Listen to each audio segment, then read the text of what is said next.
اعوذ باللہ من الشیطان الرجیم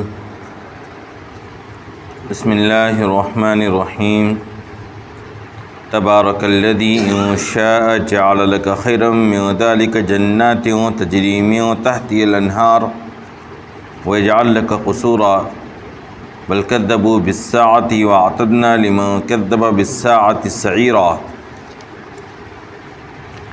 اذا رأتهم من مكان بعيد سمعوا لها تغيظا وزفيرا وإذا ألقوا منها مكانا ضيقا مقرنين دعوا هنالك ثبورا لا تدعوا اليوم ثبورا واحدا وادعوا ثبورا كثيرا قل أذلك خير أم جنة الخلد التي وعد المتقون كانت لهم جزاء ومصيرا لهم فيها ما يشاءون خالدين كان على ربك وعدا مسئولا ويوم يحشرهم وما يعبدون من دون الله فيقول أأنتم أضللتم عبادي هؤلاء أم هم ضلوا السبيل قالوا سبحانك ما كان ينبغي لنا أن نتخذ من دونك من أولياء ولكن متعتهم وآباءهم حتى نسوا الذكر وكانوا قوما بورا فقد كذبوكم بما تقولون فما تستطيعون صرفا ولا نصرا ومن يظلم منكم نذقه عذابا كبيرا وما أرسلنا قبلك من المرسلين إلا إنهم ليأكلون الطعام ويمشون في الأسواق وجعلنا بعضكم لبعض فتنة أتصبرون وكان ربك بصيرا۔ عظیم الشان ہے وہ ذات کہ اگر چاہے تو وہ آپ کے لیے ان سب چیزوں سے بہتر ایسے باغات بنا دے جس کے نیچے نہریں جاری ہوں اور آپ کے لیے محلات تیار کر دے، لیکن بات یہ ہے کہ ان لوگوں نے قیامت کی گھڑی کو جھٹلایا ہے، اور ہم نے ان لوگوں کے لیے جنہوں نے قیامت کی گھڑی کو جھٹلایا بھڑکتی ہوئی آگ تیار کر رکھا ہے، اور جب وہ انہیں دور سے دیکھے گی تو وہ اس کی بپھرنے اور بھڑکنے کی آواز سنیں گے، اور جب انہیں باندھ کر اس کے ایک تنگ حصے میں ڈالا جائے گا تو وہ وہاں پر موت کو پکاریں گے۔ آج موت کو ایک مرتبہ نہ پکارو، ان سے کہا جائے گا کہ آج ایک مرتبہ موت کو نہ پکارو بلکہ بار بار موت کو پکارو۔ آپ کہہ دیجیے کیا یہ بہتر ہے یا وہ ہمیشگی کا باغ جس کا متقیوں سے وعدہ کیا گیا ہے، جو ان کے لیے انعام اور آخری انجام ہے، ہمیشہ رہتے ہوئے ان میں ان کے لیے وہ چیزیں جن کی وہ خواہش کریں گے، اور یہ وہ ذمہ دارانہ وعدہ ہے جس کو تیرے رب نے اپنے اوپر لازم کر رکھا ہے۔ اور اس دن کو یاد دلائیے جب اللہ انہیں اور ان کو جن کی وہ اللہ کو چھوڑ کر عبادت کرتے تھے اکٹھا کریں گے، اور ان سے کہیں گے کہ کیا تم نے میرے ان بندوں کو گمراہ کیا تھا یا وہ خود راستے سے بھٹک گئے تھے؟ وہ کہیں گے سبحانک، آپ کی ذات پاک ہے، ہمارے لیے یہ اختیاری نہیں کہ ہم آپ کو چھوڑ کر کسی کو رکھوالہ بنائیں، لیکن ہوا یہ کہ آپ نے ان کو اور ان کے آباء و اجداد کو دنیا کا ساز و سامان عطا کیا، یہاں تک کہ انہوں نے اس چیز کو بھلا دیا جو یاد رکھنے کی تھی، اور وہ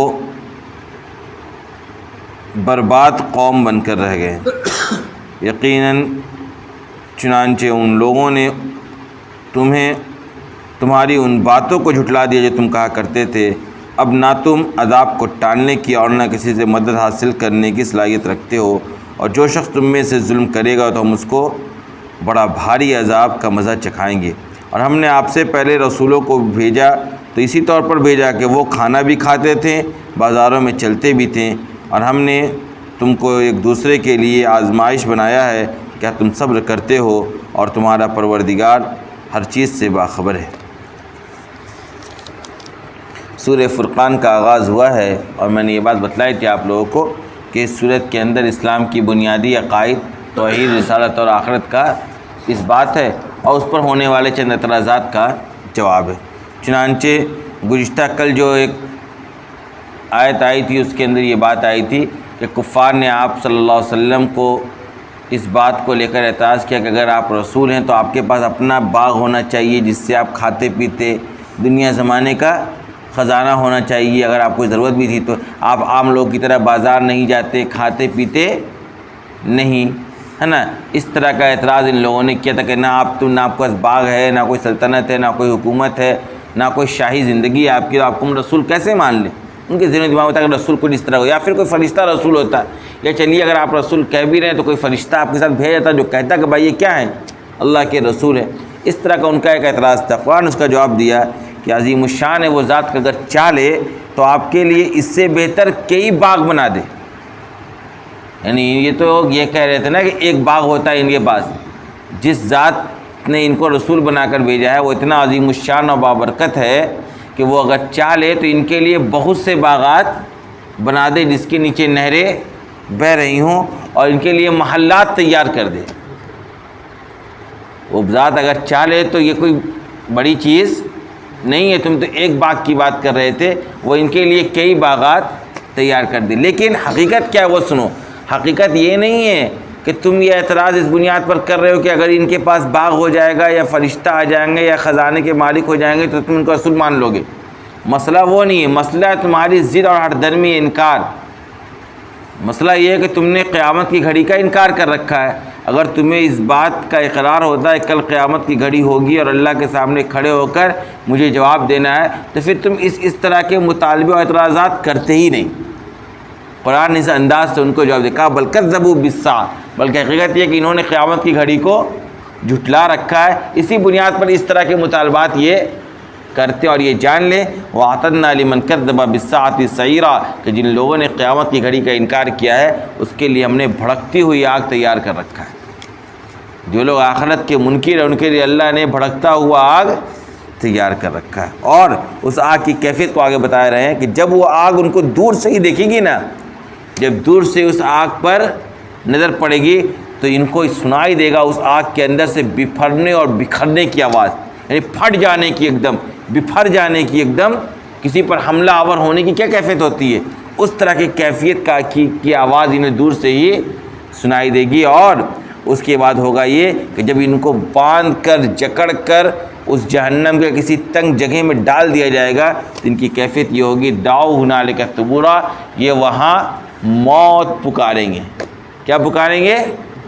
موت، کہ کاش مجھے موت آ جاتی اور میں مر جاتا، اس سخت ترین عذاب سے میرا سامنا نہیں ہوتا۔ اس وقت ان سے کہا جائے گا لا تدعوا اليوم ثبورا واحدا، ارے ابھی کیا، ابھی تو تم ایک مرتبہ موت پکار رہے ہو، ایک مرتبہ موت نہ پکارو بلکہ ودعوا ثبورا کثیرا، تمہیں تو ابھی بار بار موت کو پکارو تم، کیونکہ ابھی تو یہ ابتدا ہے سزا کی، آگے اور اس سے زیادہ خطرناک شدت آمیز تمہیں اللہ کی طرف سے سزائیں ملنے والی، جب تم دیکھو گے تو تمہیں موت یاد آئے گی۔ تو موت ہوتا ہے نا، آدمی جب بہت تکلیف میں ہوتا ہے تو آدمی کیا کہتا ہے، مر جاتا میں۔ جب انسان کو کوئی سخت ترین بیماری لگتی ہے تو انسانی کیفیت کیا ہوتی ہے اس وقت، کیا کہتا ہے وہ، کاش میں زندہ نہیں رہتا، میں مر جاتا، مجھے موت آ جاتی ہے اور مجھے چین اور سکون مل جاتا ہے۔ یہ کیفیت ان کفار کی اور اللہ کے انکار کرنے والوں کے، اللہ کے رسول پر اعتراض کرنے والوں کی اس دن، کل قیامت کے دن ہوگی کہ وہ موت موت پکارتے پھریں گے۔ اب قرآن اب کہو قل اذالک خیر ام جنت الخلد التی وعد المتقون، کہ یہ بہتر ہے جو نتیجہ ہونے والا ہے تمہارا، یا وہ ہمیشہ کا باغ جس کا متقیوں سے وعدہ کیا گیا ہے۔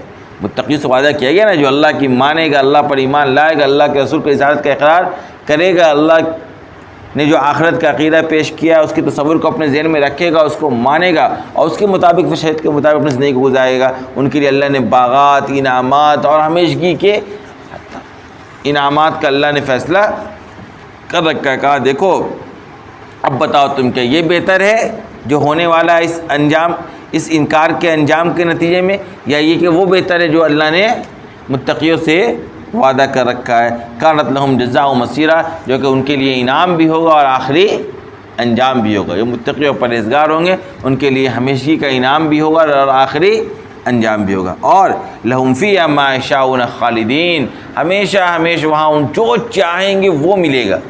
یہی خاص بات ہے جنت اور دنیا میں، دنیا اور جنت میں یہی فرق ہے۔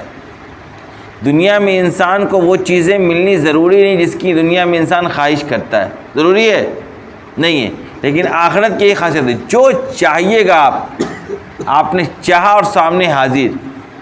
اگر اس طرح کی جنت حاصل کرنی ہے تو آج اس دنیا کے اندر صبر کے ساتھ، ایمان کے ساتھ، ثابت قدمی کے ساتھ، اللہ اس کے رسول کے بتائے ہوئے راستے کے ساتھ زندگی کو گزارنا ہوگا۔ کہا دیکھو، اور ایسا نہیں کہ وعدہ یوں ہی ہے، کان علی ربک وعدا مسئولا، یہ وہ ذمہ دارانہ وعدہ ہے جس کو تیرے پروردگار نے اپنے اوپر لازم کر لیا ہے۔ حالانکہ شرعی اعتبار سے اللہ کے اوپر کوئی چیز لازم نہیں ہوتی ہے۔ بھائی اللہ ہمیں اور آپ کو جنت دے، کیا اللہ ہم نے کوئی ایسا کام کر رکھا ہے کہ اس کی بنیاد پر اللہ پر لازم ہو جائے کہ ہمیں جنت دینی ہی دینی ہے؟ وہ بھی اللہ کا فضل اور کرم ہوگا۔ اللہ کے اوپر بندے کے متعلق کوئی حق لازم اور ضروری اور واجب نہیں ہے، اس کے باوجود اللہ کہہ رہا ہے یہ جو وعدہ ہم نے کیا ہے تمہیں کہ وہاں تمہیں ہمیشہ ہمیشہ کی زندگی دوں گا، انعامات سے نوازوں گا، جو چاہو کرو گے، یہ ایسا وعدہ ہے جس کو پروردگار نے اپنے اوپر لازم کر لیا ہے۔ اگر میرے بندے ان خطوط پر زندگی گزار کر آئیں گے جن کے نتیجے میں نے یہ وعدہ کیا ہے تو میں اس کو ضرور پورا کروں گا۔ اور کہ اب دیکھو اس دن کی ان کو یاد دلاؤ۔ قیامت کے دن ایک واقعہ یہ ہوگا کہ دنیا کے اندر ہم اور آپ دیکھتے ہیں کہ مختلف گروہ، مختلف پارٹیاں، مختلف قسم کے عقائد رکھتے ہیں، اور مختلف قسم کے ان لوگوں نے اپنے اعتبار سے اپنا اپنا خدا بنا رکھا ہے۔ بہت سے لوگ انسانی شکل کو خدا بنا لیتے ہیں، بہت سے لوگ کسی فرشتے یا کسی بڑی شخصیت گزر گئے ہیں ان کی یاد میں ان کو خدا مانتے ہیں، ان کی یاد میں کوئی ایک شکل و صورت تیار کر کے کوئی بت بنا کر اس کی عبادت کرنے لگتے ہیں۔ یہ دنیا کے اندر ہوتا ہے۔ اب کیا ہوگا اس دن؟ اللہ نے کہا اس دن کو یاد دلاؤ جب اللہ ان کو بھی اور جن کی یہ اللہ کو چھوڑ کر عبادت کرتے سب کو اکٹھا کریں گے، یعنی عابد اور معبود دونوں کو اللہ جمع کر دیں گے۔ جن کی یہ لوگ عبادت کرتے تھے ان کو بھی اپنے سامنے کھڑا کریں گے، اور جو لوگ عبادت کرنے والے تھے ان کے پیروکار ان کو بھی اپنے سامنے کھڑا کریں۔ اس کے بعد اللہ کہیں گے فیقول اانتم اضللتم عبادی ہؤلاء ام ضلوا السبیل۔ پھر وہ جو معبود ہے نا، معبودان باطلہ جن کو دنیا میں اپنا خدا سمجھتے تھے، اپنا سب کچھ سمجھتے تھے، دیوتا سمجھتے تھے، ان سے اللہ پوچھے گا ارے یہ بتاؤ میرے یہ جو بندے ہیں ان کو تم نے گمراہ کیا تھا یا خود یہ اپنے راستے سے بھٹک گئے تھے؟ یعنی تم نے ان کو اس کے لیے ابھارا تھا کہ میری عبادت کرو، میں تمہارا خدا ہوں نعوذ باللہ، اور میں یہ کر دوں گا وہ کر دوں گا۔ تم نے ان کو گمراہ کیا، ان کے سامنے غلط عقائد پیش کیے، غلط نظریہ پیش کیا، غلط راہ پر ان کو تم لے کر گئے، غلط تعلیم تم نے ان کو دی، غلط تبلیغ تم نے ان کے ساتھ کی۔ بھائی آج بہت سے عوام ہیں جن کو کچھ پتہ نہیں ہے، وہ کسی نہج پر، کسی خط پر اپنی زندگی کو گزارے اس بنیاد پر کہ چند لوگ جن کو وہ اپنا پیشوا سمجھتا ہے وہ ان کو اسی کی طرف تبلیغ اور رہنمائی کر رہا ہے، وہ ان کو بتا رہا ہے اس راستے پر چلو، یہی شریعت ہے، یہی دین ہے۔ تو اب اللہ تبارک و تعالیٰ پوچھے گا بتاؤ ان لوگوں نے گمراہ کیا، تم نے میرے بندوں کو گمراہ کیا، خود اپنے راستے سے بہت سے لوگ ہیں اور اپنی عقل میں جو آتا ہے وہ کرتے ہیں، کسی کی سنتے ونتے نہیں ہیں۔ اللہ نے کہا جب یہ بات ہوگی تو قالوا سبحانک، فوراً ہی معبودان باطلہ کہیں گے اللہ آپ کی ذات تو پاک ہے ہر طرح کے عیب سے، ہر طرح کے شرک سے آپ کی ذات پاک ہے۔ ما کان ینبغی لنا ان نتخذ من دونک من اولیاء،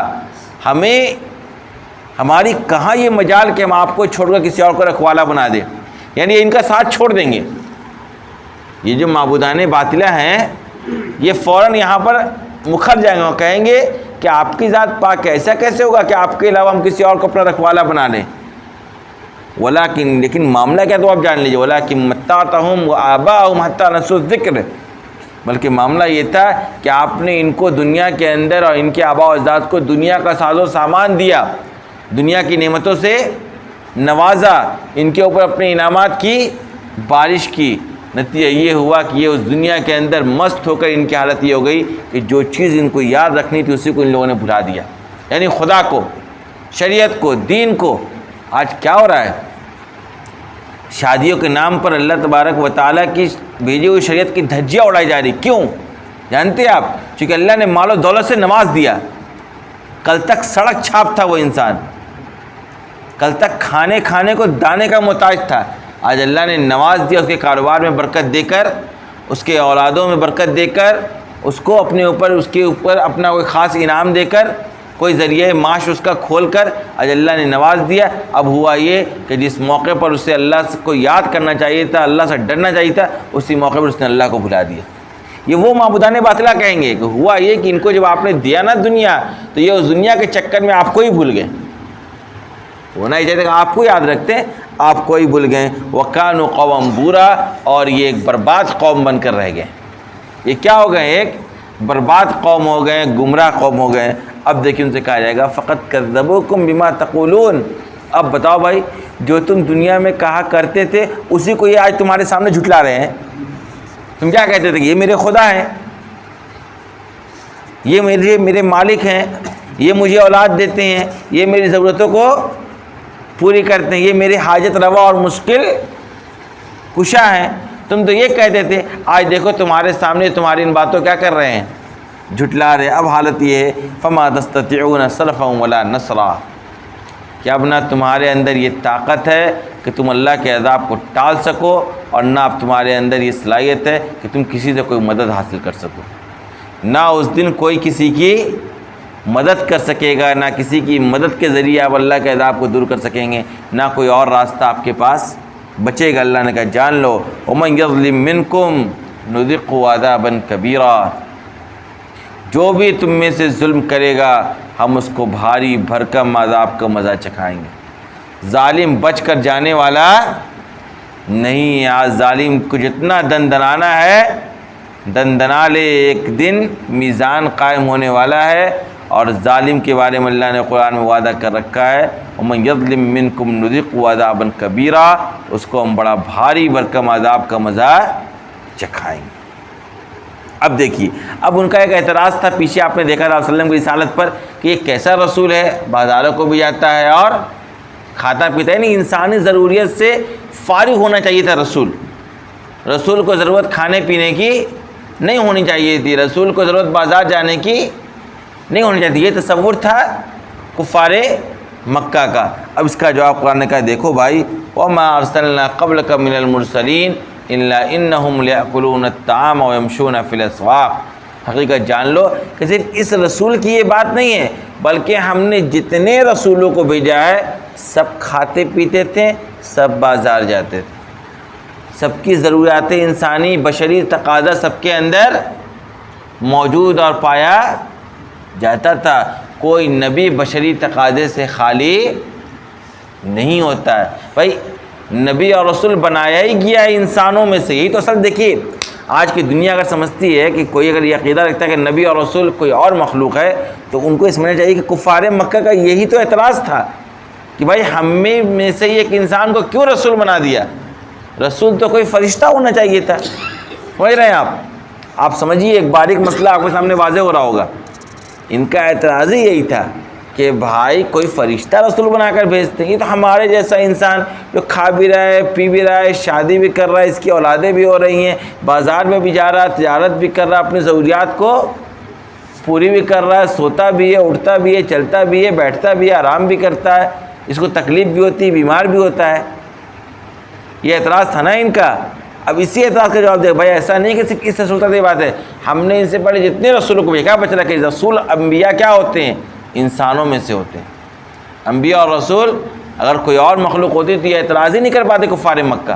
یہ اعتراض کرنے کا مطلب یہ ہے کہ وہ سمجھ رہے کہ ہمارے جیسے ایک انسان، اس کو فضیلت اللہ نے دے دی۔ تو اللہ نے جواب دیا بھائی ہم نے تم سے پہلے جتنے بھی رسولوں کو بھیجا تو حقیقت یہ تھی کہ وہ سب بھی کھانا کھاتے تھے اور بازار جاتے تھے، لیکن اب معاملہ یہ ہے وَجَعَلْنَا بَعْضَكُمْ لِبَعْضٍ فِتْنَةً کہ ہم نے تم کو ایک دوسرے کے لیے آزمائش بنا دیا ہے۔ ہم نے انسانوں تم میں سے ہر ایک کو دوسرے کے لیے کیا بنا دیا ہے؟ آزمائش بنا دیا۔ کیسے؟ ایک آزمائش یہ ہے اللہ کے ماننے والوں کے لیے کہ جب وہ اللہ کی مانتے ہیں تو یہی انسان ان کو تکلیف ہو جاتے ہیں، اب ان تکلیفوں پر یہ صبر کرتے ہیں کہ نہیں صبر کرتے ہیں۔ دوسری طرف یہی انسان رسولوں کی باتوں کو مانتے ہیں، دوسروں کو دیکھتے وقت بھائی یہ اس راستے پر جا رہا ہے، یہ رسول ہے، اس طرح کی باتیں کر رہا ہے، یہ سامنے والے بھی ماننے کو تیار ہوتے ہیں یا نہیں ہوتے ہیں۔ یعنی دونوں کے لیے آزمائش ہے۔ ماننے والوں کے لیے آزمائش یہ ہے کہ وہ تکلیف پر صبر کرتے ہیں کہ نہیں صبر کرتے ہیں، اور نہ ماننے والوں کے لیے آزمائش یہ ہے کہ وہ دوسرے انسانوں کو دیکھ کر ماننے کے لیے تیار ہوتے ہیں یا نہیں ہوتے۔ قرآن نے پوچھا تصبرون، مسلمانوں سے پوچھا جو ماننے والے ہیں، مسلمانوں کیا تم صبر کرتے ہو؟ جب تم اللہ کے راستے پر چل رہے ہو، اللہ کے دین کو قبول کر رہے ہو تو دنیا تمہاری مخالفت کرے گی، تمہارا دشمن بنے گی۔ دنیا حق پر چلنے والوں کو حلوہ نہیں کھلاتی ہے، حق پر چلنے والوں کو اپنی جان تک کی قربانی دینی پڑتی ہے، اپنی اولاد تک کی قربانی دینی پڑتی ہے، اپنا مال پورا کا پورا کبھی اللہ کے راستے میں خرچ کرنے کا موقع آتا ہے، اور طرح طرح کی تکلیفوں سے گزرنا پڑتا ہے۔ اللہ نے کہا تصبرون، کیا تم صبر کرتے ہو؟ بتاؤ وَكَانَ رَبُّكَ بَصِيرًا، اور تمہارے پروردگار کا عالم یہ ہے کہ وہ ہر چیز سے باخبر ہے۔ تم کیا کر رہے ہو، کیا سوچ رہے ہو، کیا پلان بنا رہے ہو، کیا دنیا کے لوگوں سے چھپا رہے ہو، کیا تیزیاں دکھلا رہے ہو، کیا چالاکیاں کر رہے ہو، سب سے تمہارا پروردگار کیا ہے؟ باخبر ہے۔ دنیا کے سامنے تمہاری چالاکیاں، تمہاری تیزیاں چل جائے گی، اللہ کے سامنے کوئی چیز ہمارا اور آپ کی زندگی کا چھپا ہوا نہیں۔ اللہ تبارک و تعالی ہم سب کو ان سب باتوں پر عمل کرنے کی توفیق عطا فرمائے۔